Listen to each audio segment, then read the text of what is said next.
शादी के लिए बोला गया झूठ। साक्षी का परिवार मिडिल क्लास है।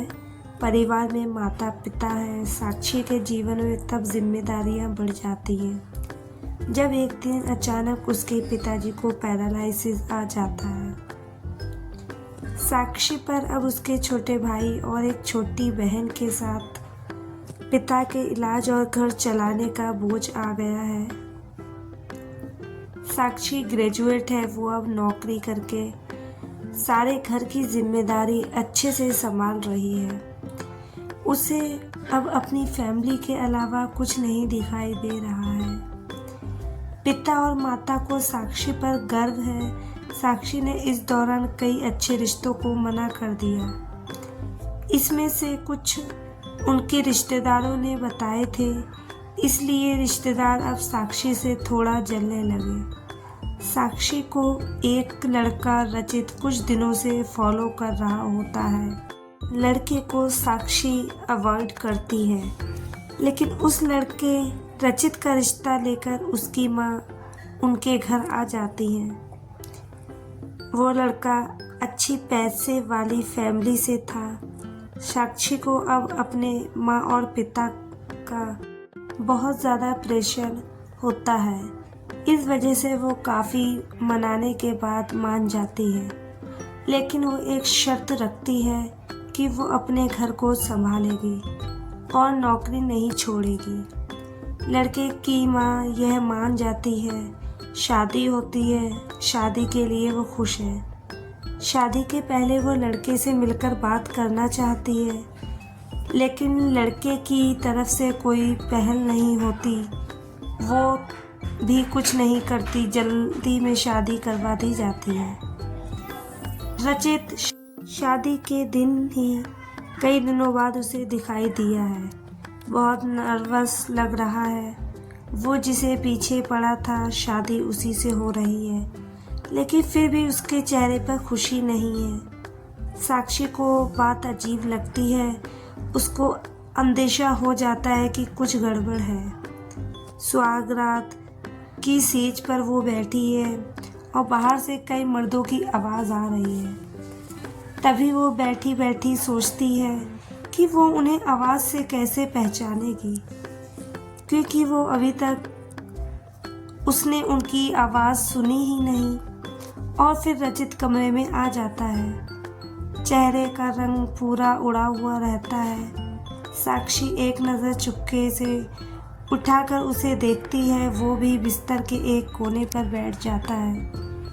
कई देर हो जाती है। साक्षी को अजीब लगता है, क्योंकि रचित ना कुछ बोलता है और ना ही उसके पास आता है। फिर साक्षी ही पहले करती है और कहती है, सुनिए, आप इतने नर्वस मत हो, मुझे आप पसंद हैं। रचित उसकी ओर मुड़ता है। साक्षी उसको पूछती है, क्या हुआ, आप खुश तो हैं ना? रचित केवल गर्दन हिलाता है। साक्षी बोलती है, मुझे आपसे बहुत बातें करनी थी, लेकिन आपने पहले ही नहीं की। चलिए अब करते हैं। रचित अभी भी चुप रहता है। साक्षी फिर बोलती है, आप कुछ बोल क्यों नहीं रहे हैं? रचित की आंखों में अब आंसू आ जाते हैं। साक्षी घबरा जाती है। क्या हुआ, मुझे बताइए तो। रचित अब साइन भाषा में बताता है कि वो बोल नहीं सकता। साक्षी को धक्का लगता है। वो चुप हो जाती है और रचित से दूर हो जाती है। पहली रात ही उसे पता चल जाता है कि उसके परिवार वालों के साथ धोखा हुआ है।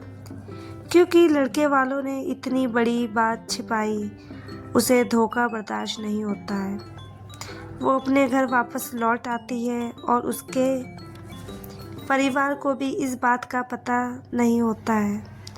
परिवार वाले भी ये सुनकर आपको कोसते हैं कि उन्होंने जल्दी कर दी, पहले पता लगवाना था। साक्षी ने फैसला लिया कि अब वो कोर्ट में बात ले जाएगी। शादी के एक दिन बाद ही बात तलाक तक पहुंच जाती है। साक्षी तलाक की अर्जी देती है। रचित की माँ साक्षी के घर आती है। साक्षी की माँ ने उन्हें भला बुरा कहती है। साक्षी उन्हें रोक सकती है। वो पूछती है, आपको ज़रूरी नहीं लगा इतनी बड़ी बात हमें बतानी? रचित की माँ ने नीचे मुँह कर और चुप रहकर सारी बात सुन रही है। रचित की माँ कहती है कि मैं माँ अपने बेटे का भला ही चाहती हूँ और उसके पिता भी नहीं, वो साक्षी को पसंद करता है, इसलिए वो साक्षी से शादी करना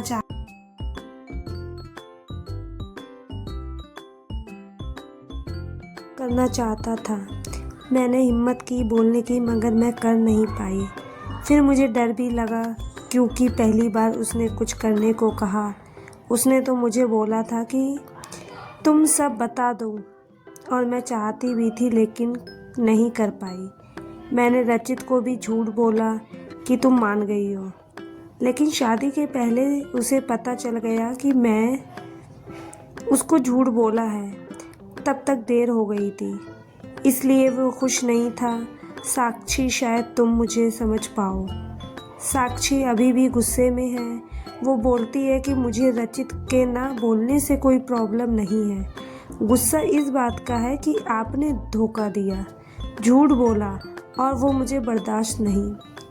तलाक की अर्जी के बाद रिश्तेदार तो साक्षी और उसके परिवार की इस हालत पर बहुत खुश हैं। वही तलाक में अभी कुछ महीने का समय है। साक्षी अब अपने घर पर पहले की जीवन शैली पर लौट आती है। वो जॉब पर जाती है और कुछ दिनों के बाद फिर रचित उसे दिखाई देता है।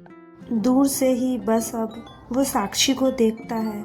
साक्षी के ऑफिस के बाहर वो लगातार आता है। 15 दिन तक साक्षी को उसे अवॉइड करती है।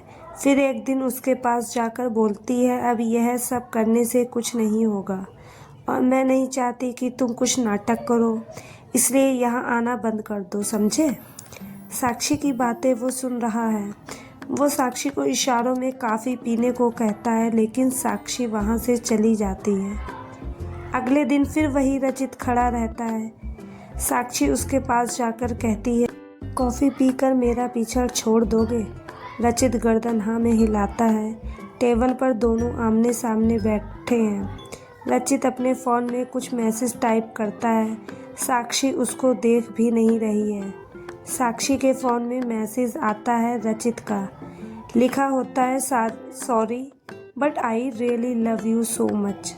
कोई बोलने वाला तुम्हें मुझसे ज़्यादा प्यार नहीं कर सकता, और बात तो झूठी भी कोई कर सकता है, लेकिन आंखें हमेशा सच बोलती हैं। एक बार मेरी आंखों में देख लो, फिर तुम्हें जो सही लगे वो करना। साक्षी का सारा गुस्सा मैसेज पढ़ते ही चला गया। वो धीरे से अपनी आंखें उठाकर रचित की आंखों में देखती है और उसकी आंखों से आंसू निकल आते हैं। वही वो उसको बोलती है, पहले ऐसी बात नहीं लिख सकते थे? मुझे आज तक कभी किसी ने ऐसे नहीं समझाया। वो खड़ी होती है और रचित को बोलती है, चलो मेरा सामान वापस अब तुम ही उठा कर ले जाओगे। रचित उठकर साक्षी को हक करता है।